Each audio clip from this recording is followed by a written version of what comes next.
Hey, it's Cole Swindell. Thanks so much for submitting your questions. I can't wait to answer them. Also, special thanks to Cody Allen for having me. All right, let's get started here. Stephanie from Evansville, Indiana. Who or what inspired you to pursue a career in music?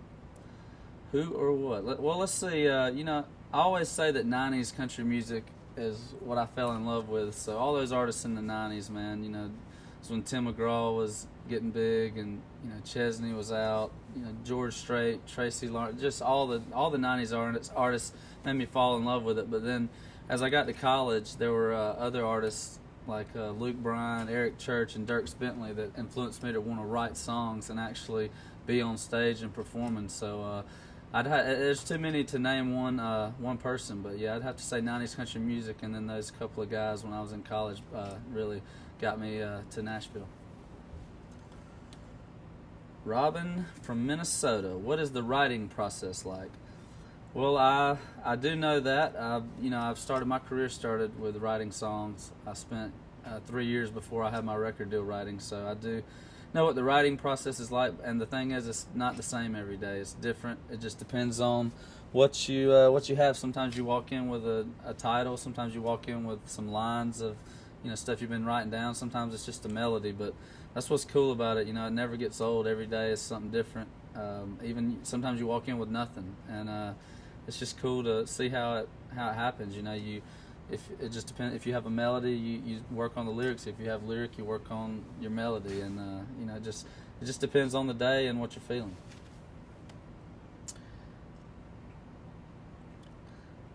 Let's see, Nick from Cincinnati. Who has been your biggest impact in music, and who is your biggest role model that helped you become the artist that you are today? Well, I touched on that a second ago about the 90s country and some artists in college, but as far as, people know my relationship with Luke Bryan. I met him when I was in college and kind of stayed friends with him until I moved to Nashville, and he hired me as his merch guy. And just, growing up around him in the music business, I'd have to say he's a pretty big role model, and he's definitely helped me become who I am today. What was it like? Chelsea from Appleton, Wisconsin. Hey, I've been there. What was it like the first time you heard "Chillin' It" on the radio? There's actually a video of that online. My video guy Michael Monaco caught it. I was out in my truck and got a chance, and we knew they were going to play it, so we actually got a chance to video me hearing it. And it's like having a dream to do something and it coming true. That's I moved to Nashville to get my song on the radio, and hearing "Chillin' It" on the first time was just a big feeling of accomplishment.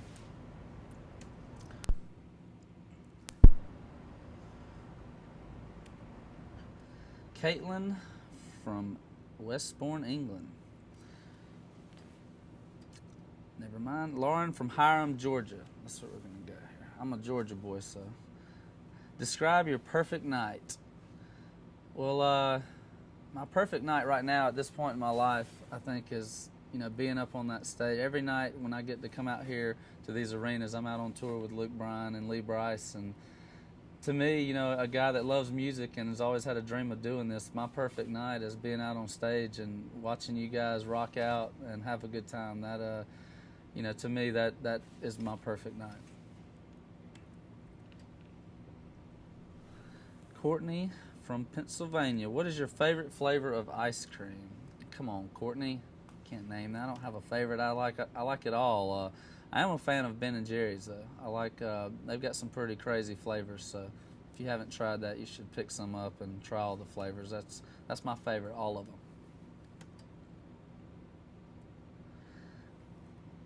Jordan from Illinois. After you make money off the new album, what is the first thing you will buy?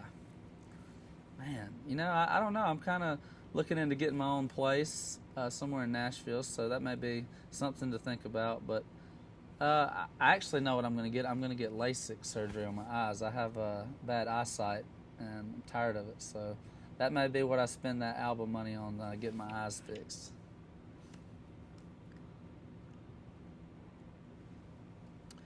Christine from Cincinnati. When was the moment you decided to stop selling merch for Luke and start a music career of your own? Oh, let's see. So I moved to Nashville in 2007 and sold merch for about 3 years. About 2.5 years into it, I think I knew that I was ready to get off the road and start focusing on my writing more. And at that point, I still moved to town to be an artist, but at that point I was just focusing on my writing. And Luke knew that, and he was totally cool with me, chasing that dream of writing songs, and that led to me getting a record deal after I got some songs recorded on other albums, and Luke being one of those artists. So yeah, that was about 2.5 years into selling merchandise, I kind of knew that it was time for me to move on. Gabrielle from Chesapeake, Virginia.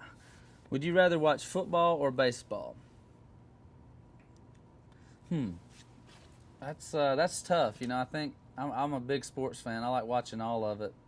I think that's a good thing. The season are different times, because I don't know if I can answer that. I love watching football. I'm a big Falcons fan. I'm a huge Braves fan. So baseball season's starting back up, so I guess I got to say baseball.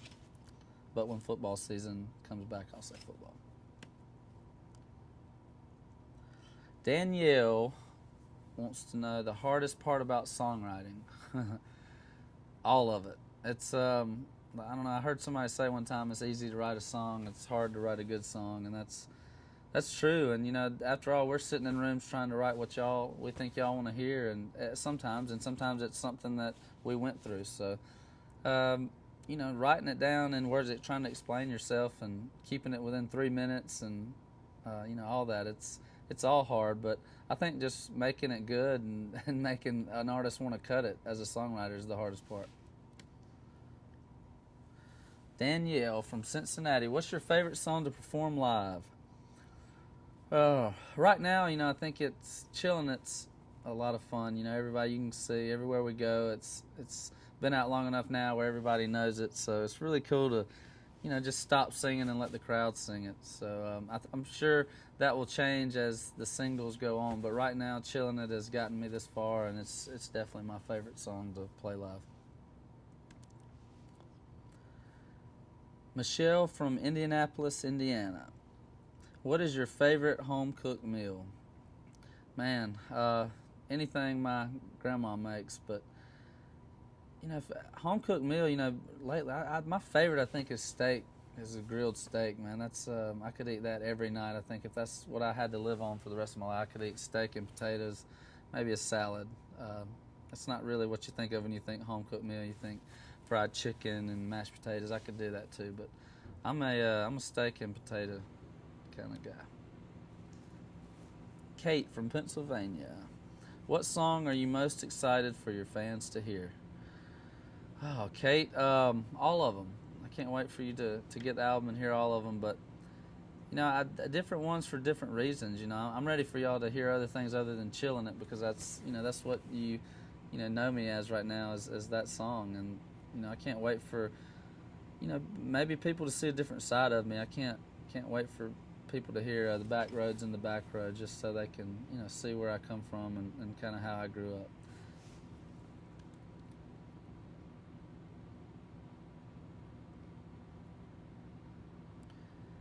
Jenny from Kansas City, how tall are you?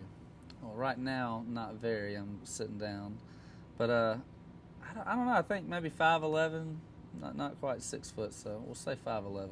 We'll come to a show and we'll get the measuring tape out and we'll figure it out. At what moment did you realize that you had made it as a country singer? Jamie, thanks for the question. That's Jamie from Connecticut.